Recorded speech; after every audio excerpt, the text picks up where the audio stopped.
Karena konon katanya di dalamnya itu terdapat sebuah kamar rahasia yang nggak boleh dibuka sama siapa-siapa. Ya namanya juga dulu kan katanya bekas petilasan dari Presiden RI. Pasti ada deh tuh cerita-cerita mistisnya. Jadi kan itu tangganya atasnya pagarnya dikunci ya. Tapi kalau malam ataupun di hari-hari tertentu, warga sekitar tuh sering ngeliat kayak ada banyak rombongan yang naik dari tangga tersebut, terus hilang di atas seperti memang menuju si bangunan tua putih tadi. Hai semuanya, thank you udah ngeklik video ini dan selamat datang di Mr. Things. Apa kabar dunia? Sudah,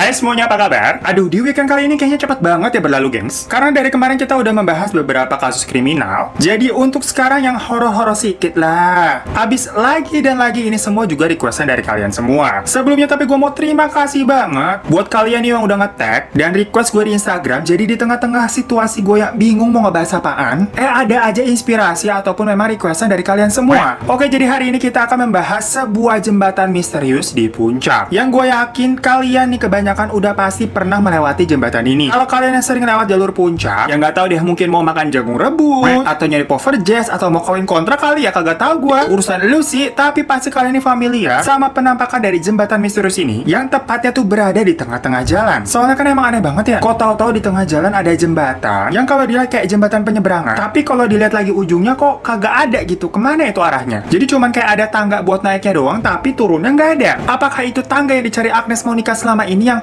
di mana letak tangga itu? Nah, dari sinilah sebuah misteri tercipta di masyarakat akan pertanyaan sebenarnya itu tangga jembatan apa dan menuju kemana? Kenapa letaknya ada di situ? Karena akhirnya nih ternyata diketahui kalau ada sebuah bangunan yang terdapat di balik ujung jembatan itu yang memang tersembunyi. Sebuah bangunan besar berwarna putih yang konon katanya itu adalah sebuah villa petilasan dari Presiden Soekarno pada zaman dulu, gengs. Jadi di sini menarik ya, ternyata itu bukan jembatan tangga penyeberangan seperti yang selama ini kita kira, gengs. Melainkan ya tangga aja gitu yang kalau ditelusuri itu mengantarkan kita ke sebuah villa besar itu, gengs. Villa yang pada zaman dahulu katanya juga pernah dipergunakan sebagai semacam kafe di tahun 1960 sampai 1970 yang namanya dulu tuh adalah Riung Gunung Coffee House. Kalau dari foto-foto jadul yang tersebar sih, itu memang terlihat bangunan ini dulunya cantik banget, gengs. Besar gitu, putih, adanya di puncak lagi. Bayangin bagusnya dulu kayak apa tuh. Namun sekarang tampilannya memang seperti sangat berbeda ya, karena kemakan umur juga pertama. Boro-boro kelihatan kayak sisa-sisa peninggalan kafe zaman dulu. Ataupun dari luar gitu misalkan kelihatan, ada bangunan putih apa gitu, kagak ada, gengs. Kalau dilihat dari bawah jalan nggak kelihatan apa-apa. Perkara ketutupan sama rimbunnya pepohonan ada di situ. Jadi di sekitarnya itu semacam banyak banget pohon jadinya nutupin bangunan tersebut. Jadi pas kita nih tahu ternyata ada sebuah bangunan di balik jembatan tangga itu, ya kita kaget banget lah. Lah ternyata ada bangunan tuh di situ. Baru tahu kan gitu jadinya. Selama ini kan kita ngiranya jembatan itu putus di tengah jalan aja gitu, kayak anak sekolah putus di tengah jalan karena kayak menuju ke sebuah hutan, ke dalam hutan yang itu kemana sih arahnya. Terus ternyata jawabannya ada bangunan di situ, kan jadi misteri banget gitu maksudnya. Ditambah ambience atau keadaan sekitarnya itu kan udah kelihatan horor banget juga ya. Ada yang bilang sih kalau bangunan itu pada zamannya itu termasuk sebagai bangunan yang mewah eksklusif karena dikelola langsung oleh salah satu hotel ternama di Indonesia, yaitu Hotel Indonesia. Lalu sampai akhirnya beralih fungsi menjadi kafe tadi dan terakhir menjadi sebuah villa pribadi milik seseorang. Namun versi lainnya tuh bilang kalau bangunan megah dulu yaitu villa peninggalan zamannya Bung Karno. Yang dulunya nih, jika Presiden Soekarno itu berlibur ke puncak dan ingin istirahat, pasti nginepnya di bangunan tersebut. Katanya begitu. Namun saat ini sih menurut penjaga villa, kepemilikan gedung tersebut itu sudah diambil alih oleh pihak lain. Karena konon katanya di dalamnya itu terdapat sebuah kamar rahasia yang nggak boleh dibuka sama siapa-siapa. Ya namanya juga dulu kan katanya bekas petilasan dari Presiden RI. Pasti ada deh tuh cerita-cerita mistisnya. Dan di dalam kamar yang nggak boleh dibuka tadi itu terdapat sebuah lubang rahasia yang nggak tahu juga itu lubang menuju kemana, karena semua penjaga di villa tersebut itu nggak ada yang pernah berani untuk masuk ke dalamnya, gengs.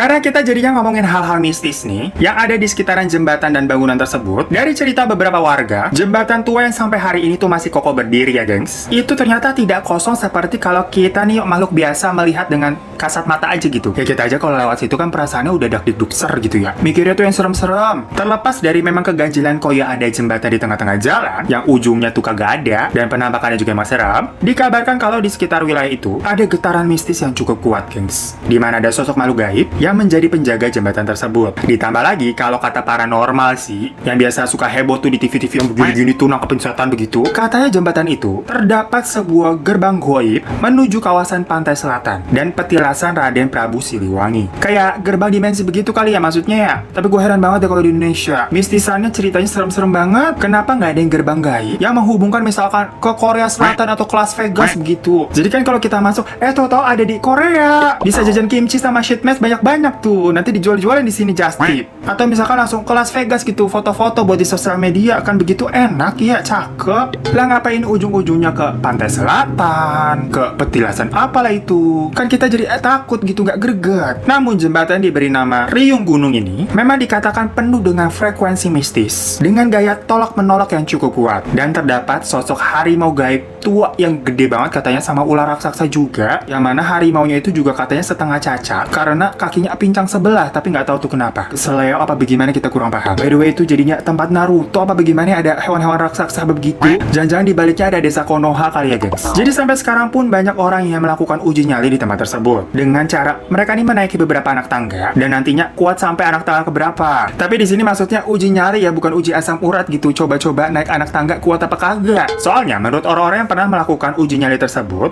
katanya mereka merasakan sensasi energi negatif yang sangat kuat seperti berjalan melambung naik turun di atas air. Jadi walaupun konteksnya ini naik tangga beton ya, tapi rasanya tuh badan tuh kok kayak ngambang, diombang-ambing naik turun kayak di atas air, kayak lagi diombak gitu. Lah mohon maaf, ini kan di puncak kenapa sensasinya kayak di Anyer jadinya ya? Sungguh ajaib kan makanya kalau begitu. Maka dari itu, memang jika kalian ini ingin menaiki tangga tersebut disarankan jangan lama-lama, karena terdapat benturan energi panas dari manusia dengan makhluk astral yang ada di situ, sehingga mereka ini akan merasa terusik. Dan juga memang katanya sih makhluk-makhluk tersebut tuh tidak berkenan dengan kehadiran sosok manusia. Makanya di atas jembatan tersebut kan kayak ada pagar tuh dikunci sebenarnya. Kita tuh nggak bisa masuk sampai ke gedung yang warna putih tadi itu. Dan menurut warga sekitar, di tangga tersebut sering muncul penampakan kayak semacam banyak rombongan yang menaiki tangga tersebut tapi bukan orang. Jadi kan itu tangganya atasnya pagarnya dikunci ya. Tapi kalau malam ataupun di hari-hari tertentu, warga sekitar tuh sering ngeliat kayak ada banyak rombongan yang naik dari tangga tersebut terus hilang di atas seperti memang menuju si bangunan tua putih tadi.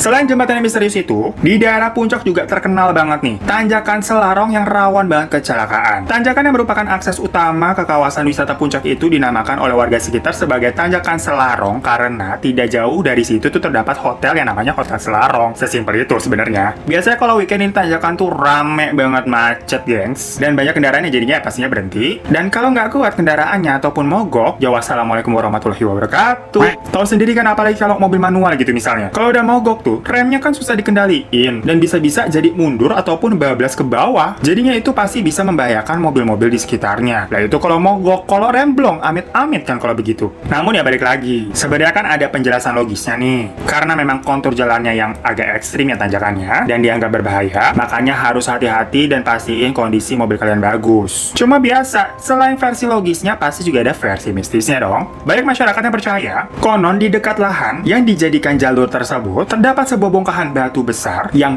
katanya dijaga oleh seorang nenek-nenek yang sering disebut dengan Nenek Janggung. Katanya dulu, sewaktu batu besar ini mau dipindahkan ceritanya nih, pakai alat berat itu, malah bulldosernya yang keangkat, gengs. Terus ada juga yang mengaku mendapatkan sebuah mimpi kalau batu itu tuh dipeluk sama si nenek-nenek Janggung tadi dengan memakai selendang di kepala. Jadi maksudnya sejak saat itu, batu tersebut akhirnya nggak diambil, nggak diganggu-gugat lah sama sekali. Cuman semacam kayak ditutupin tanah biar tidak terlalu mencolok. Banyak warga yang percaya bahwa di sekitar lokasi itu, mereka juga sering mendengar suara tangisan dari seorang perempuan pada malam hari. Selain itu, ada juga sosok semacam abstrak gitu warna hitam yang sering terlihat muncul kayak menyeberang jalan sekelebat gitu cepet banget. Seolah-olah di sekitar wilayah tersebut, itu ada sebuah kehidupan dari para makhluk-makhluk astral ini yang suka berseliweran emang jalan seenaknya aja gitu di jalanan. Hal ini dinyatakan dan sering disaksikan oleh orang-orang yang memang punya warung di sekitaran jalan tersebut. Biasanya, sebelum kecelakaan terjadi, beberapa warga tersebut tuh sering mendengar ada wanita nangis dulu nih. Cluenya kayak gitu katanya. Jadi kalau kita atau warga di situ mendengar kayak ada suara wanita yang menangis, biasanya beneran tidak lama setelah itu ada sebuah kejadian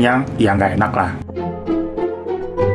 So itu tadi cerita mistis yang ada di puncak, yang mana untuk jembatan misterius itu akhirnya kita bisa tidur nyenyak ya, karena ternyata itu bukan jembatan sih, melainkan tangga dari sebuah villa. Tapi gue tetap heran sih sebenarnya, sampai sekarang kayaknya tuh nggak ada yang mencoba untuk meliput kondisi dalam villanya tuh kayak apa sih. Jadinya kan tambah mistis gitu, tambah penasaran, emang kita juga kepo kan anaknya. Ya minimal kayak acara-acara apa sih di TV tuh, silat kayak on the spot kayak apa kayak, yang punya lah bisa lah akses ke dalam situ buat minta izin ke yang punya. Tapi semuanya setelah gue cari tahu dan kayak nonton-nonton, itu nggak ada yang sampai bener-bener masuk ke dalam bangunan, ya mentok aja di tangga situ doang. Ya Allahualam kan jadinya di dalamnya tuh ada apa. Dan untuk tanjakan selorong, ya menurut gue sih baca-baca doa aja lah ya. Dan pastiin kondisi mobil itu sehat lah waktu mau berkendara. Namanya juga jalur puncak naik turun ya bahaya emang, jadinya harus hati-hati jangan ngebut. Asal semua rambu-rambu dan semuanya juga dipatuhi ya insya Allah aman-aman aja ya. Oke, jadi kangen puncak deh, udah nggak ke puncak berapa lama nih kita. Pokoknya thank you banget buat yang udah nonton. Jangan lupa untuk klik subscribe di bawah buat kalian belum. Kalau kalian udah subscribe, terima kasih banyak yang udah support channel ini, juga boleh minta like ya. Dan jangan lupa juga follow Instagram gue @herotarifan. Sampai jumpa di kasus mistis selanjutnya. Dadah.